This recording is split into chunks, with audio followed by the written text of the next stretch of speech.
What's up guys, welcome back to a new video. Today I'm going over all the new information we got about the Record of Ragnarok anime, including a breakdown of the new trailer, information about the live stream we got from the voice actors, and more. If you're new to the channel and haven't already, make sure to subscribe and check out all the other stuff in the description. Now, onto the video. So the first thing, we have the official release date, which is currently set to be June of this year, which is very high. However, it's sitting in Netflix jail alongside its fighting manga brothers, Baki and Kengan Ashura. Also, all episodes will be released at the same time as expected by an anime being on Netflix. Now I'll talk about the new trailer and cover some interesting shots we got throughout. We got to hear Brynhilda's voice actor, and it does seem like a pretty perfect fit, especially in the scene we got of her baiting the gods. I don't see really anything wrong with the voice actor there. もしかしてビビってるんですか? We get to see Horny Zeus, a very important element of Ragnarok.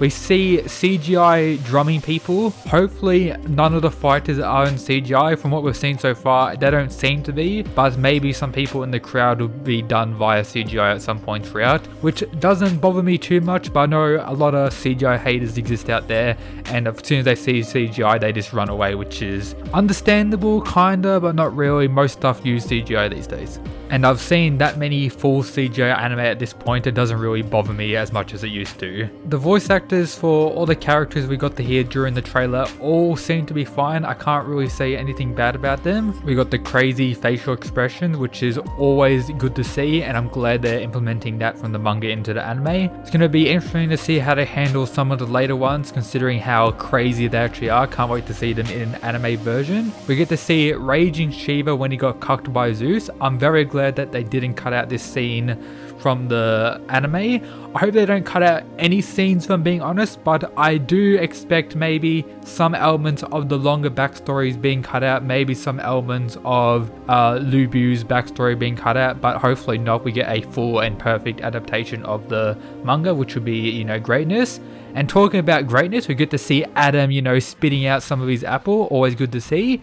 His voice actor, who in a previous video I wasn't expecting to be as good as the others, seems to be fine in the few words we got from him in the trailer, so that's pretty cool. And him in animation rather than a still image that we got previously does make him look pretty fine in my opinion. He's not perfect of course, but he looks better in the moving animation than what he did in the still image, which was kind of scuffed if I'm being honest, but he seems pretty fine in this trailer if I'm being honest. However, Sasaki is probably the weakest looking design from the manga to anime adaptation that we've seen so far. It doesn't seem too right to me, but the voice actor for him seems to be fine, but hopefully they make some adjustments to Sasaki. But it's not the most terrible thing out there. It's like better than most, but I just don't see it being like as perfect as it really could be. Odin in the trailer all around giving off some JoJo vibes, which I'll talk about later on. The almighty plot, which is, the best thing we got from this trailer. Let's just leave this on screen for a little bit longer to enjoy this, almighty plot. I'm glad they, implemented that part in the trailer from the manga, which is, spot on. Or I'm even willing to say this, little trailer scene for, the almighty plot is better than the manga version from what we've seen so far. So yeah, something part of the anime adaptation is already better than the manga, so high five for that. We get to see the eyes of the Lord. It's not what I expected, but it seems to be fine. I'll have to see more of it maybe in motion rather than a more still image of them lighting up. Can't wait to see whether or not they change as the fight goes on, but yeah, it seems to be pretty fine, just not what I first expected. We see at the end of the trailer Thor, getting ready to use his crazy attack at the end of the fight.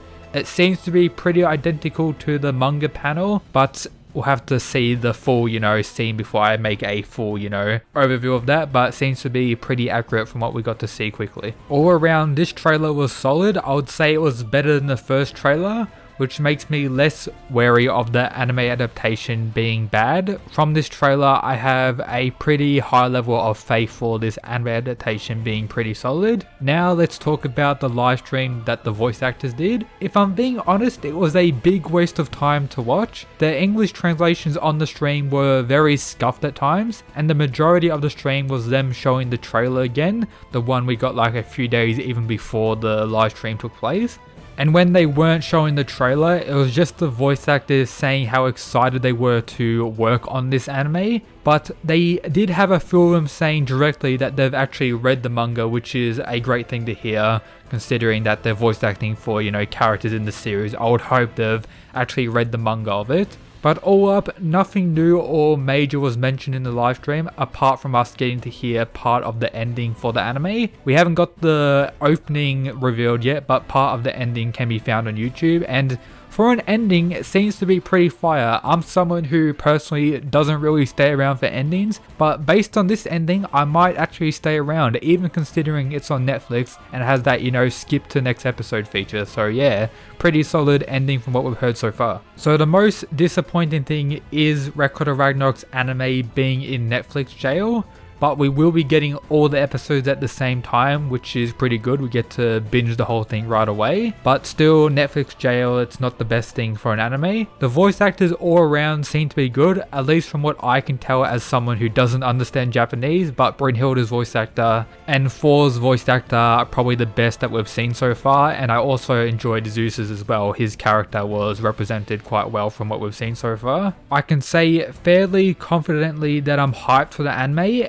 And if they do the fights right, I do think Record of Ragnarok can blow up and be one of the biggest animes of 2021 or one of the biggest animes on Netflix. I initially planned to make a review of each episode, thinking it was going to be a weekly anime, but now due to all the episodes releasing at the same time, I'll probably make a review on each of the 3 fights that are most likely going to be in the anime, unless they're going to keep Jack the Ripper for a surprise at the end, and I'll do that fight as well, and then I'll probably make a separate video going over a full review of the anime as well. As mentioned earlier, it does give off some JoJo vibes to me, which personally I'm not the biggest JoJo fan, but it seems to be fine all around regardless of this aspect. And if the anime does blow up, that means the manga is going to blow up more than what it already is. If you didn't know, the recent volumes that came out for Sumachi no Valkyrie Record of Ragnarok were actually in the top 10 most sold for the weeks they came out, even doing better than the likes of Black Clover and Dragon Ball Super in sales, which is, you know, very impressive. And with this anime adaptation, those sales will probably go through the roof with more fans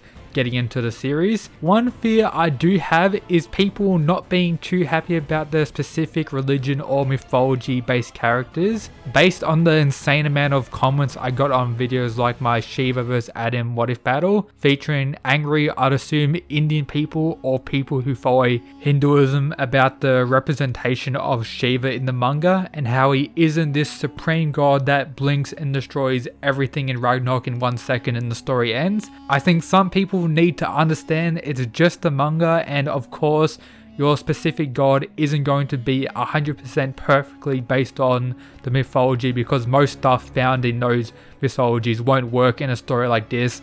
For example, Shiva blinking and just wiping out everything, the story ends and the Indian gods win, and all this crazy shit people are complaining about. If the anime does get a lot of attention, I do see some people coming out from the cracks to complain about stuff like this, but of course I'll be around to fight those people off. Another example I just remembered is like 100 replies to a single comment of people fighting about the skin color of Adam. So yeah, shit will most likely be crazy. But yep, that's pretty much everything for today's video. Hope you enjoyed. As always, shout out to the people who support the channel via the Patreon, absolute mad lads. If you want various benefits while supporting the channel, make sure to check out the Patreon. But yep, that's it guys, peace.